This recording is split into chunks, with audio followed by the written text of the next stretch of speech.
I think it's only going to give me one. Say something, Kurt. Hey there. You were listening to Smooth Jazz, Oh, 104.7 The nice. Wave. Did you used to host radio? No, but I always wanted to until I found out.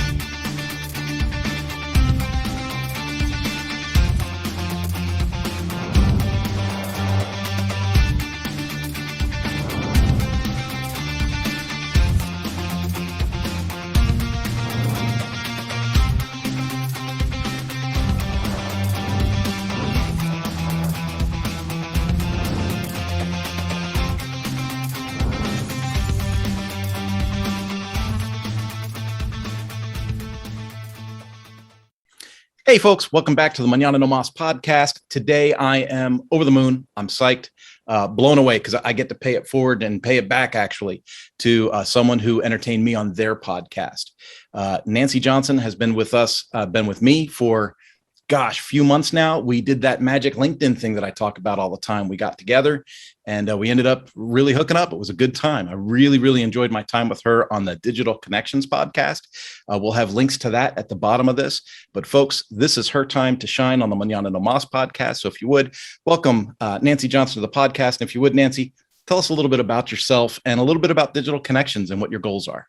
Sure. Yeah. So my company is Wsi Digital Connections, and it's actually a full service digital marketing agency. So we do the whole gamut, right? So we build websites, we do paid search, we do search engine optimization, email campaigns, social media management, everything. But we primarily focus on the strategy. And that's really what WSI Digital Connections, that is what we do.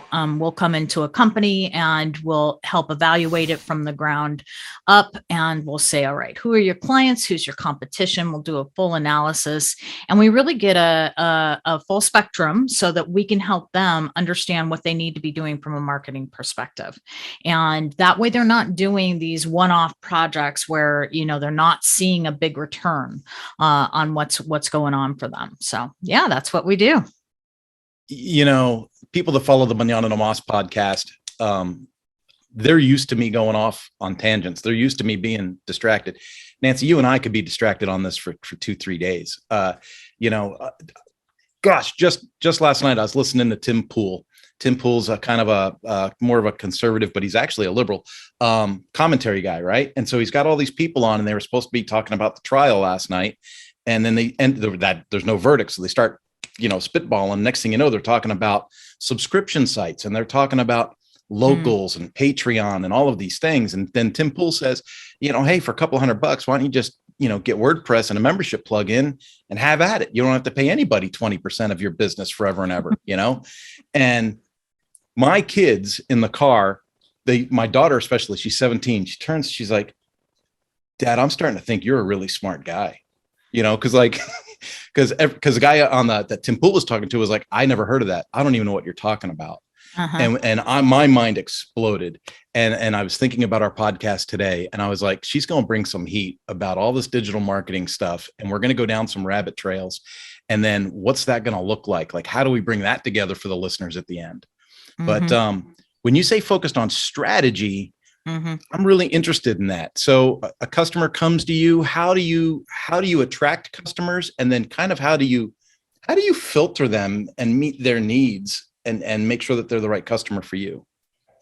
Yeah. So the first part is really getting that discovery session with them, of course. Right. And so we'll talk about, and I'm fairly open to helping any small business owner, small to medium sized business owner. I tend to like to focus on the tech aspect. So anyone that's they've probably left a large tech company and they've gone out and they've started their own company. They've been in business for a year or two, and they need some direction from a digital perspective.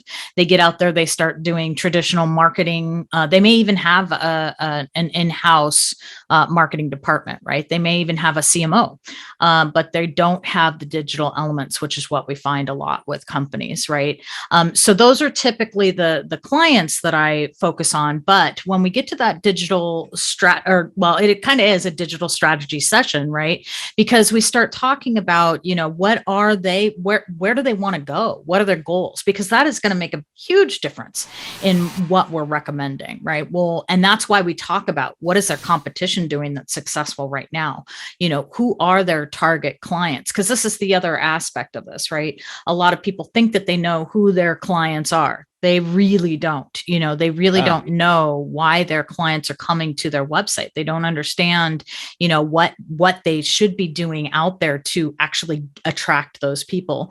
And it's also why I'm part of the WSI network, which is actually it's a franchise model. But it's why I'm part of that network is because we have an entire worldwide, we're one of the largest digital marketing networks out there.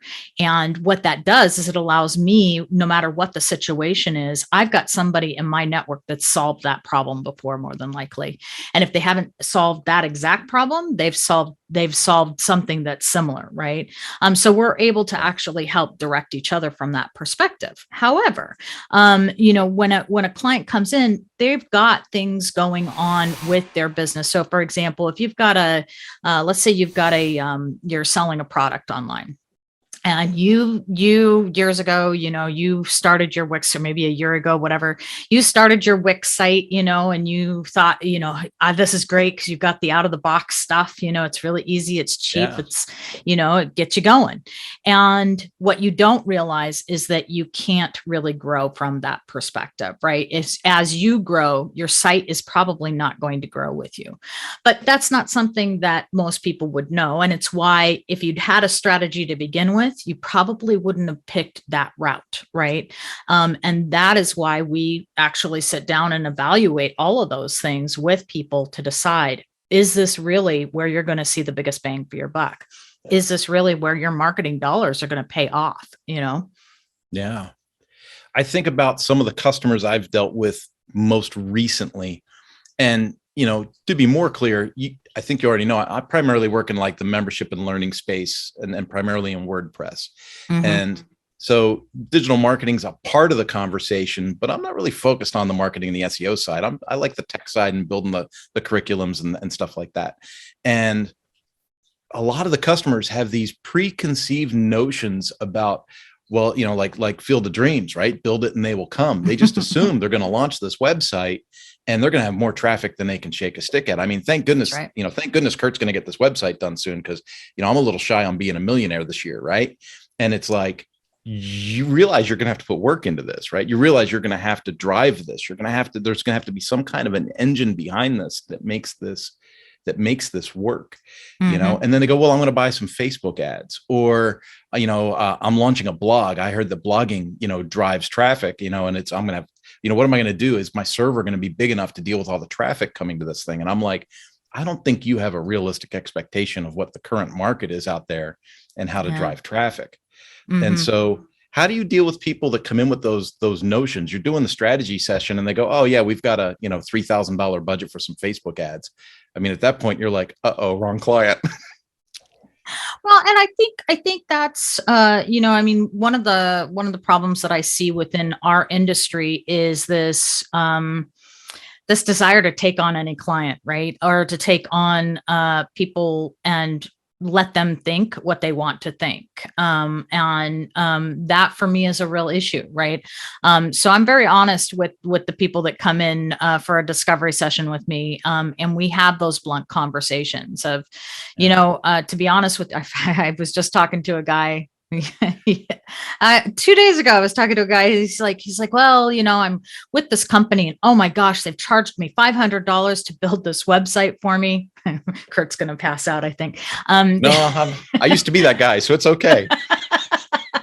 They charged me $500 for this website and they're charging me $200 for my search engine optimization. And I'm not seeing anything. And I'm like, well, That's probably why you're not seeing anything. I hate to tell you that, right? And he's in a fairly competitive field, right? But that's the issue, is that you've got companies that are willing to just take people's money, and that's really not productive for anyone, right? So, and that's why we try to have that conversation up front of, let's set expectations, what you're actually looking to do. Now you can DIY a lot of this stuff, right? It's really a matter of just making sure that you have the right pieces in place and making sure you understand your own strategy, right? And there is nothing stopping anyone from going out there, and figuring out how to create their own strategy. But I highly recommend it to anyone. Have some sort of strategy before you get started, because at least you'll know what you should expect to spend. And if you're not going to spend that, or you're not willing to invest that right now, what are you willing to spend, right? And so a lot of times I'll have conversations with the people, and sometimes, we end up at a different point of, oh yeah, okay, this is what I need to spend. I am willing to make that investment, because the other part of this, and that's where the strategy piece of it really plays heavily, is understanding what kind of revenue are your customers bringing in, right? And how much are they spending with you? What is their lifetime value? Because when you know those things, those are the things that are going to make the difference in how much you're willing to invest. If you're willing to spend $1 on a Google ad that's going to double what you're bringing in, I would say that's a pretty good investment, right? And that's how you have to look at anything that you do in the marketing space. In my opinion, you have to look at it as an investment. Yeah, so important. At the level that you're working at, how much of what you do is based on A B and C testing? Like how many variations of things do you guys have to try for your projects to know that you're going in the right direction? It depends on what they're doing, right? So for example, I may have a client that comes to me and they know they want to try Facebook ads.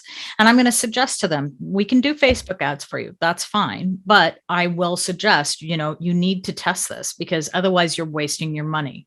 You are throwing it out the window. And that is why you also want someone managing your ads, right? First of all, you want the experience of a person that has managed those for people, right? In particular, hopefully they've managed something in your space, right? But also it gives you that ability to test easily, right? And you want to be testing those types of things, right? And the same with Google ads. I know a lot of people, they may go to a company, have them set up a campaign, and then they don't, they kind of take it and run with it, right? Unfortunately, that's not going to work very well, because what's going to happen is you're not going to continue to optimize, right? You're not going to continue to look at what's actually going on in that space and how things are changing, because they change rapidly sometimes. And what'll happen is you will end up spending literally hundreds of extra dollars every month because you didn't optimize for that, right? You didn't keep looking at those things. And that's really where the rubber hits the road, if you will, right? Is making sure that what you're doing, you're always looking at what's changing out there. And from a DIY perspective, I know that to customers, it's frustrating the things that people like you and I can do.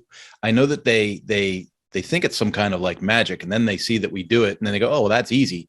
And I don't think they recognize, well, that's 15, 20, 25 years of experience that knows what to do, how to do. Like you were just talking about, optimizing, following trends kind of a thing.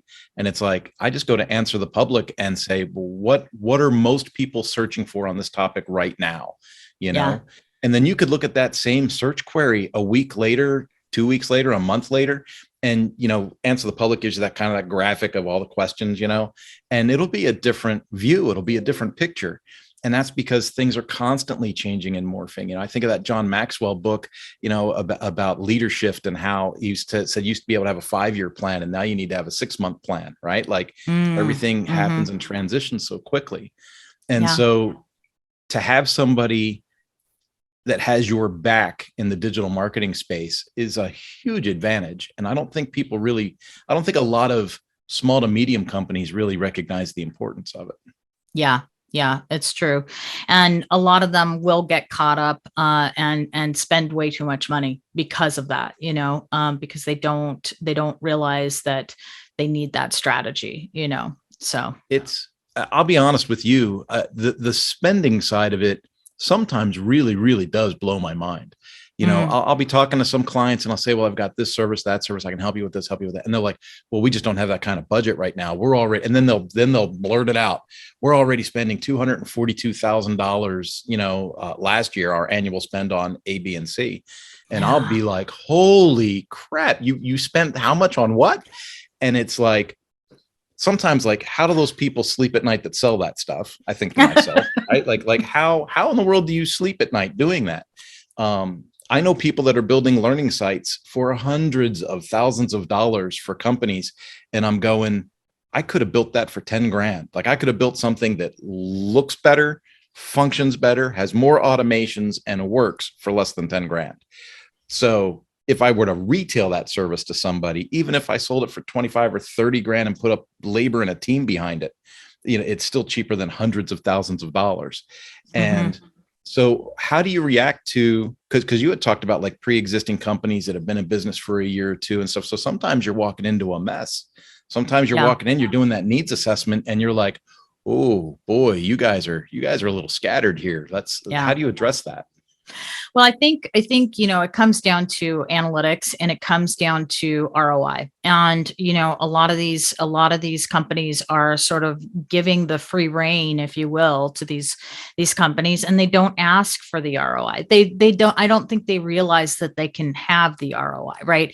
Yeah. And what a key piece of the management of your overall marketing, what a key piece that is, right? Or maybe they realize it and they they think they're getting what they should be, but you should always, I mean, if you're spending $249,000 or whatever that is, if you're spending $500,000 or more on marketing budget, you better be making a couple of million because of that, right?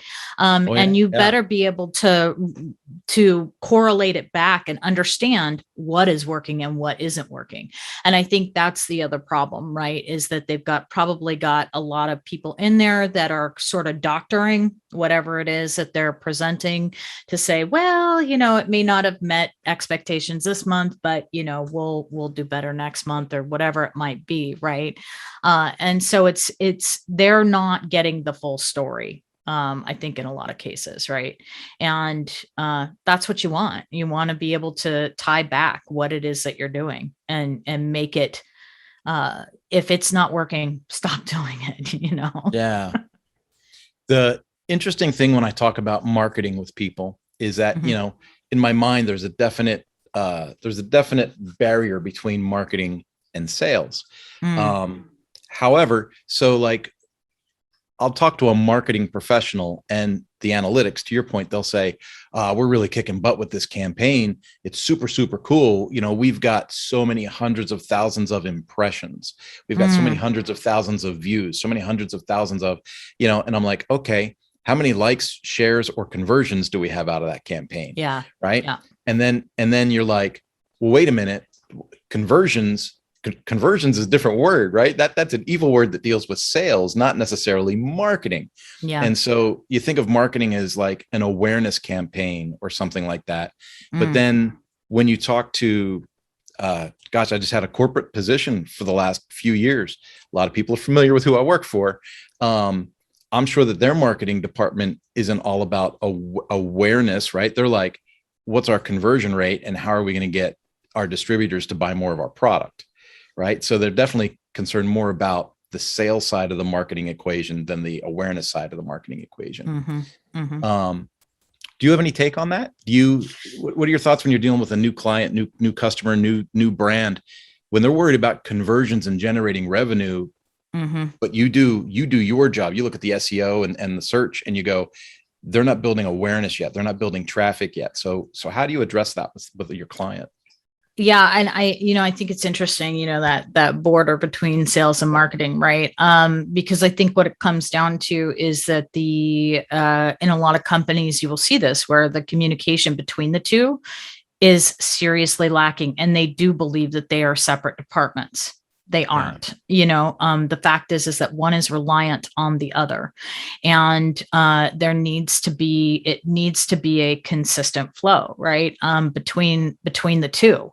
And in fact, it's everything that we do in digital marketing always leads back to lead gen. It always leads back to conversions. If it doesn't, then why are you doing it? Ultimately, that is why you're marketing, even social media, right? Social media is kind of arbitrary in a lot of cases, right? People are like, oh, well, I got this many likes. Did you, that's great that you got that many likes, but not even Google looks at that, right? Google's looking at the quality of what you're putting out there. They want to know that the 10 people that came to your post are actually caring about what you put on there, that they're engaging with what you put on there. If you get, 1 million likes and absolutely nobody's actually watched your video, nobody's actually responded to it, nobody's actually, come to your website because of it, Google's going to be like, that's not that great, and they're right. Yeah. A gazillion eyes with a 30-second, stay time on your site or a high bounce rate, they're just going to be like, this ain't real. This ain't working. Yeah. Yeah, absolutely. So to that point, mm-hmm. And you know what? I'm just going to be transparent about issues I have with clients. So I'll have a client, they'll say, Kurt, I need you to build me a membership and learning site, blah, blah, blah. Okay, great. Our courses are going to be da, da, da, da, da. And I go, great. Do you have that already built? 80% of the time, no, right? We're still working on that, right? So then you're like, okay, so you want me to frame a house for you and even put up some of the drywall, but you don't have any of the decor ready, right? And then they're like, oh, okay, so what do you mean? Like, how can you guarantee us this is going to work? I can't guarantee you anything's going to work. You don't even have content yet. And when I talk to those types of customers, it's almost like there's a gap they don't understand. They're like, well, we were going to load in Yoast. We were going to do some SEO. We're going to pump out a bunch of keywords. We're going to attract people and we're going to build this thing as we go. And I'm like, if you don't have words on your pages that match your keywords and all these other things, you're not going to get the results that you want. That's and you try to explain that, but it's, I wonder how much, when someone comes at your level of the game, how much of an obstacle is that conversation? Because how many people show up not prepared or don't have any content ready and think you're going to work some magic? Yeah. It's pretty rare that happens. It's what I find is more common in my situation is the client will come to us and, they've been in business for a year, 2 years, whatever it is, and they have built out a lot of their content, right? The problem is that they didn't write it for their client. They didn't write it for what that client is actually looking for, right? And they don't, they've heard the buzzword SEO, they've heard keywords, so they know just enough to be dangerous, but they also don't realize how to really use them effectively. And so for me, that's a lot of the issue is that. Now, I will say that I've done for smaller companies, I've watched them come in and I've thought, oh, they've got all the content there, they're good, and then we'll jump into it and it's like they've first of all, they haven't been happy with it, right? And it's also why I say, strategy should always be first, right? Because when you're taking it from a strategy perspective, you're examining what you do currently have, right? You're saying, okay, this is what we have. This is how we know it currently works. And what do we need to do to make this work effectively, right?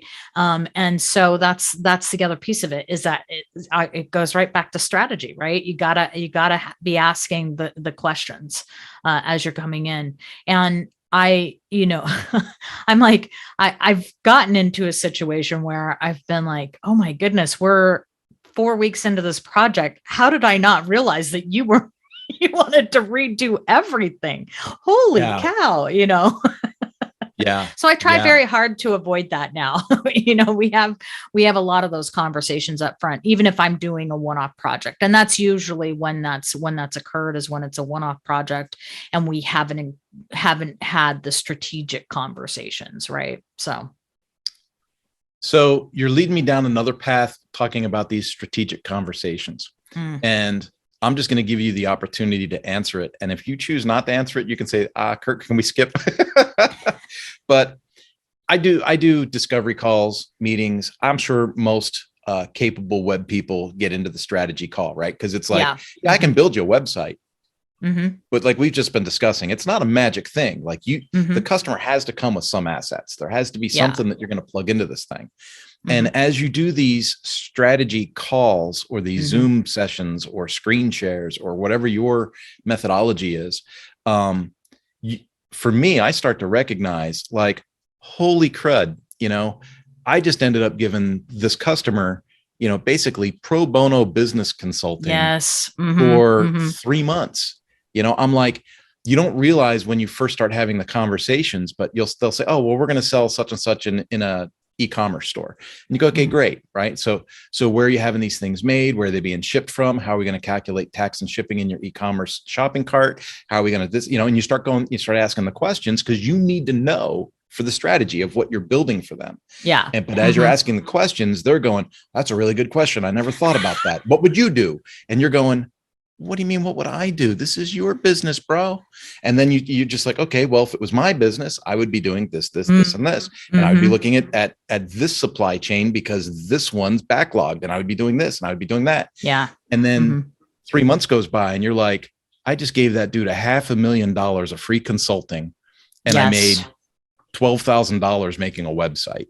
Yeah. And at what point do you say, hey, whoa, we're getting into business consulting. Maybe we need to change the conversation or the scope of work. Has that happened to you or have you entertained that idea?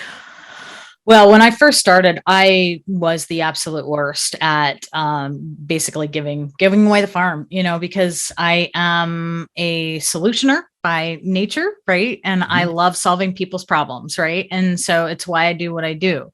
But I also had to realize that that's what I was doing, right? And I was ultimately just giving away everything, and realistically, it also wasn't always necessarily the right solution for them either, which is interesting, right? Because I would get too far into it before we had really gotten to the crux of what was going on with them. And so now I'm able to turn it around with a question, right? Instead, so when they ask me, well, what would you do? I'm asking them more questions about their business, right? And because I'll be like, well, I don't know what I would do in this situation. I need to know more about your business and these things in order to actually give you a solution, right? But additionally, I also started up front, of this is really you telling me about your business. We're not going to get a lot into my business and what my solutions are necessarily in this session. Right. This session is about you and you're giving me as much information as you can so that I can bring the best solution possible back to you. And if I feel that consulting is part of that solution, that's going to be in that conversation, right? Rather than them putting it, rather than letting myself solve their problems right up front. Yeah. It's just such an interesting thing. I don't think you could do what we do for multiple clients in multiple industries and not glean a sense of education from what we do, right? So we start learning business best practices from being immersed in it with other people, and we're sampling it from all these different people. And then a new business owner comes along and they don't have that savvy. They don't have that exposure to 15 CEOs and how they grew their company, right? Yeah. And so we're sitting here on this wealth of information, and especially you from a marketing standpoint, because you're like, I already helped hundreds of other people do their magic, right? And so people come in and they're like, well, how much for this and how much for that? Well, that seems like a lot. And you're like, okay, well, good luck. Right. It's interesting to me that is almost what it's come down to. I've actually had to work really, really hard on, if I'm doing a needs assessment, a strategy session, I can think about the what, or I can think about the why with the customer or the client, but I've really had to pull back on the how. right? Because it's like if I list out how I'm going to do all this stuff for you, right? What's to keep you from a DIY situation, or literally just making a menu of services and shopping that out to see who the cheapest college student is that'll do that on the side, right? Because they're not going to get the same results if they use that college person. That's right. And then they're going to say, and I've had this happen, they'll go, well, I got all this information from Kurt Von Ahn, and he didn't even know what he's talking about because it didn't even work. And it's like, you didn't even pay me. like that was a free session. So it's just been really, really interesting. So when I talk to other professionals, especially that are kind of linked but separate, I always like to ask, like, how do you address these things, and how do you deal with new clients and customers? And so for the clients and customers that are listening to this right now, they probably should be relieved, not see this as negative, but they should be relieved to go, oh, holy crud.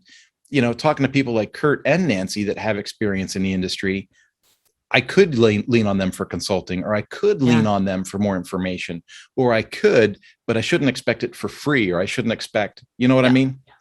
Yeah. Well, and I think if you do that, right, that's exactly what you get is you get the solution. Just like you said, it's piecemeal, right? There's things everywhere, and the right hand doesn't know what the left hand is doing. This is why you start with a strategy, right? This is why you make sure that you have the full picture for the client and that they pay you for that solution, right? And that solution comes as the full picture that it is, right?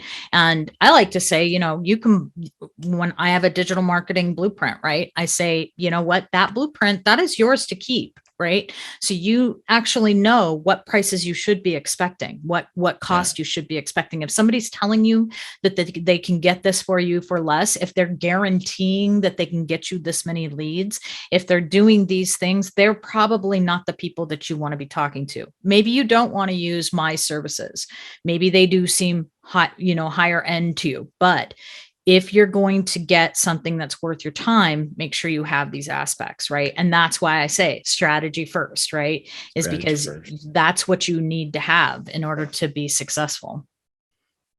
Okay. I'm going to ask you another operational question because I'm curious, and maybe some of our listeners are curious too. Because you had mentioned, some of these companies have their own internal marketing departments or their own CMOs.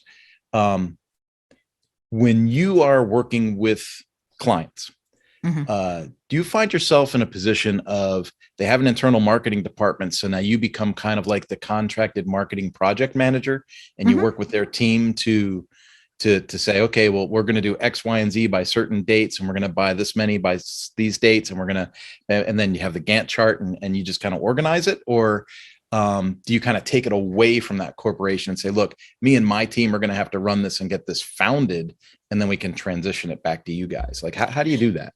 Yeah, we love to work with internal teams to help them along the way, right? Now, there are pieces and parts, especially when it comes to digital marketing, that a traditional marketing team really doesn't want to have to manage, right? They don't have the skill set in-house, and so that's when they're going to leverage us. But our team is going to work with their internal marketing team to make sure that everything is running smoothly, right? That it's all interconnected somehow.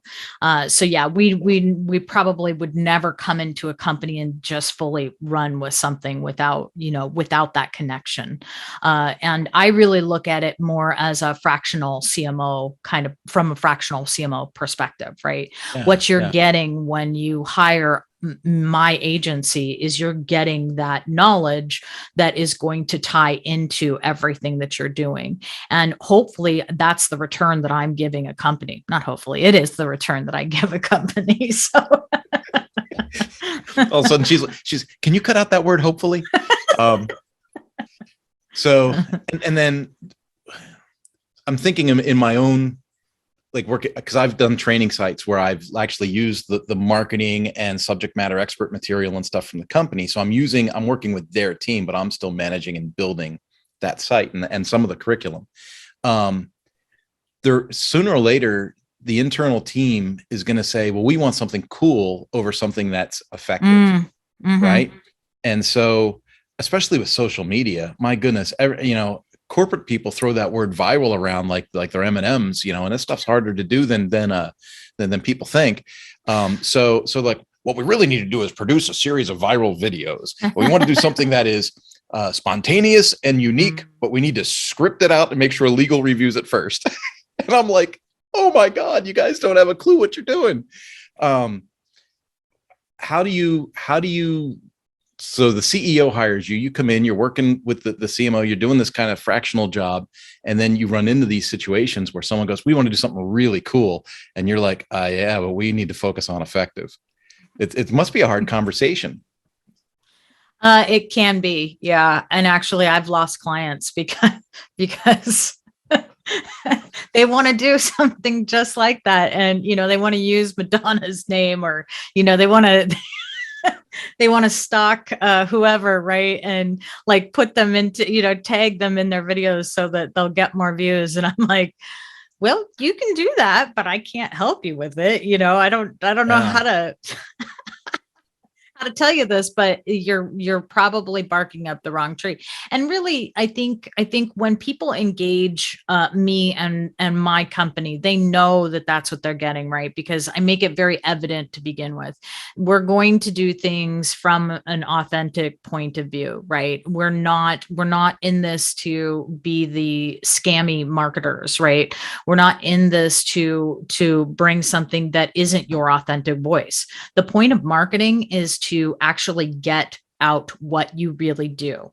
And that's supposed to be what the point of marketing is, because what you want to attract the people that actually you want to do business with. And if you don't have that authentic voice, if you don't have that true message, what happens is you get the wrong clients. So even if you're monetarily successful, maybe for a little while, ultimately something's going to go awry because you've put that in there, right? But as far as trying to redirect the conversation, we will, we'll pull out stats, we'll pull out the information that says, well, you can do that, but this is going to be the outcome for you. This is probably what you're going to see from those efforts. This is what we know works. And this is what's going to get you. Trends are great. Trends are great, right? They will tell you, they will give you some direction, but you have to take all trends with a grain of salt, and you have to realize what's behind them, right? And you need, so this whole viral video thing, it might work for some overnight successes, but I'm not sure it's an employable final tactic, right? Well, the magic about an overnight success is, the 3 years it took to make it happen, right? Right. So 3, try 10. 10.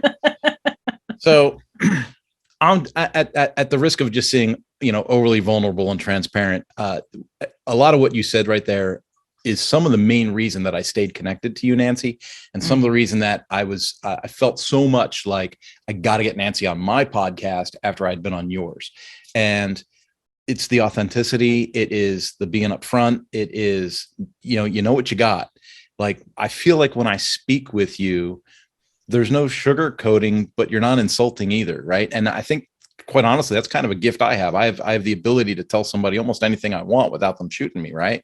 But it's because if people know you as a person of character over time, that builds that relationship level to a point of, okay, well, you're an expert, or you're knowledgeable, and if I don't know something, I'll be the first to say, oh, I don't know, I'll go look it up for you and get back to you. Yes. And people are like, wow, he's pretty humble. It didn't, but that has nothing to do with it. It's just, I just want to be authentic. And part of what you were saying was, if we just do the right thing, or if the customer just puts in the work, we'll get the results. If not that overnight success viral thing, but they got to have the right copy. They got to put in the right work. They got to do the right, campaigns and promotions. And I think about the book I published in 2007. I wrote a book on the automotive service industry, and it was almost word for word like that. It was like, you can be a success in that industry without ripping customers off, treating people poorly, and ripping off your staff. Like, if you just do the job, for, an equitable rate that's fair, you're going to make profit. It's your job to figure out how to be effective and make profit with what the industry supports. And I feel that with digital marketing. I feel that with website building. I've had people that I've quoted and they've got, and you know, it's interesting. One person will say, wow, that seems like a lot. Like the person spent $500 would probably go, that sounds like a lot. But then I also have clients that have spent hundreds of thousands of dollars on websites that aren't optimized or still using Flash and Google can't find. Right. So it's like, you know, when you get into some old website and they're still hosting Flash video that doesn't work, you're like, something's wrong here, man. Something's disconnected. Yeah. And it's endearing to me that, you know, not only are you that person that's a pleasure to be connected to, but like you can vocalize it in a way that makes sense too. Like you just got it. You nailed it. Thank you. Yeah. Yep. Well, you know, I mean, I think that, you know, businesses waste a lot of time not going down that road, right? How much time do they waste actually trying to figure out how to be viral, right? Or how to be, you know, the other things, right? That they are not. And it all goes back to branding and, you know, keeping that branding solid, right? And if you're not clear on that, I think that's kind of the conversation that we were having before, right? If they're not clear on their branding, which is ultimately, you know, all those things that they have built, if that brand isn't clear, you know, it's going to be a painful experience, right? But that's also part of strategy, right? Is making sure that those things are in place. Yeah. Well, I'll tell you, I said at the very beginning of this interview, I'm like, you and I could rabbit trail this thing forever. And I hope that I didn't rabbit trail you the wrong way today. And if I did, and we need to do a follow-up, I'll make the time because I love talking about this stuff. I'd love to know more about the websites you make, how you make your decisions on hosting. I know I have 3 or 4 different options I recommend to clients based on need and scale and all of those things.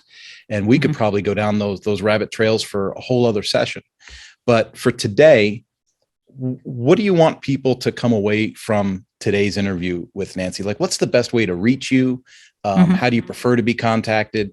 And if I were to ask a follow-up question to that would be like, what's your focus now to like the end of the year as far as what your business is working in? You know, the end of the year is not that far away, Kurt. No, months, 2 months. Yeah. So we are really, you know, as far as the focus goes, it is about, it's about the strategy, right? Our strategy and the strategy for our clients. And, you know, that's where we start looking at, you know, what they've done throughout the year. And we ask questions of what does this next year look like for you? Right. So that's where our focus is. As far as how people can get a hold of me, they can go to our website, wsi-digitalconnections.com. It'll be down there. And there they can schedule time with me. They can reach out to me via phone. They can and they can also visit our larger website, which will show them all the services and everything that we can deliver for them. So yeah. Perfect. And then I would imagine if I just want to say this so that people understand, if you get into the website and you see too many options or you get confused or you're not sure what's for you, I would imagine Nancee would have a discovery call with you and point you in the right direction. Absolutely. Yeah. And I'd love to have that conversation anyway, because to your point, Kurt, even though they may not get strategy out of, you know, like the full strategy, just having the conversation with someone can help direct their thoughts in a better direction when it comes to their strategy. Right. So yeah, clarity is so important. You know, just knowing what the next steps are and how to get to that, you know, those milestones that get you to that end goal. Yeah. It's awesome. Yeah. Well, Nancee, I thank you so much for your time. I know that our listeners are going to see some value out of this. And, you know, as we both share this around the interwebs, it'll be interesting to see what some of the comments are. I know that my interaction on your podcast brought in some good comments my direction. So I'm praying that my audience does the same for you. Fantastic. Kurt, thank you so much for the time. I really appreciate it. No worries. Let's have a good one. Okay, you too.